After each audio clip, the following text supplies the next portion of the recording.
एक राजा के मंत्री थे, वो बड़े सत्संगी थे, तो उनका अभ्यास पड़ गया था कि जैसे कुछ भी हो तो कहते भगवान की बड़ी कृपा। तो राजा के साथ शिकार खेलने गए थे, प्रत्यंचा खींची और चूक हो गई तो अंगूठा यहाँ से कट गया।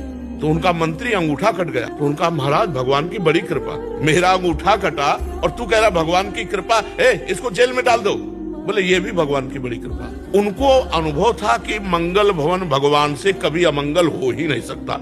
अंगूठा कुछ दिन में ठीक हो गया। फिर शिकार खेलने गए तो कुछ सैनिक संग थे, मंत्री तो जेल में थे, तो सैनिक पीछे रह गए, उनका घोड़ा आगे बढ़ गया। तो दूसरी सीमा में एक मनुष्य को ढूंढा जा रहा था नरबली देने के लिए। तो जो ही राजा को देखा तो दूसरे राजा ने अपने सैनिकों के साथ उनको कवर कर लिया कि इससे बढ़िया क्या होगा। और जब बलि के लिए ले जाने लगे तो देखा अंगूठा में कटे का चिन्ह, तो उसी की बलि चढ़ाई जाती है जो तनिक भी अंग भंग न हो। तो उन्होंने कहा भाई ये तो बलि देने लायक नहीं, छोड़ो इसको। अब उनको लगा यार मंत्री ने ठीक कहा था, अगर अंगूठा न कटा होता तो गला कट जाता, भगवान की बड़ी कृपा। लेकिन मंत्री जेल में सड़ रहा है, जब उसको जेल में डाला तो उसने कहा बड़ी कृपा।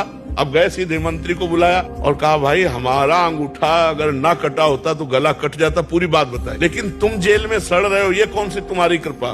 बोले महाराज मैं मंत्री हूँ, सैनिक कहीं भी पीछे रह जाते मेरा घोड़ा आपके साथ होता, और आप बंदी बनाए जाते मैं बनाया, आप तो अंगूठे के कटे होने से बच जाते लेकिन मेरी बलि चढ़ जाती। तो भगवान ने मुझे जेल में रखा है, बड़ी कृपा।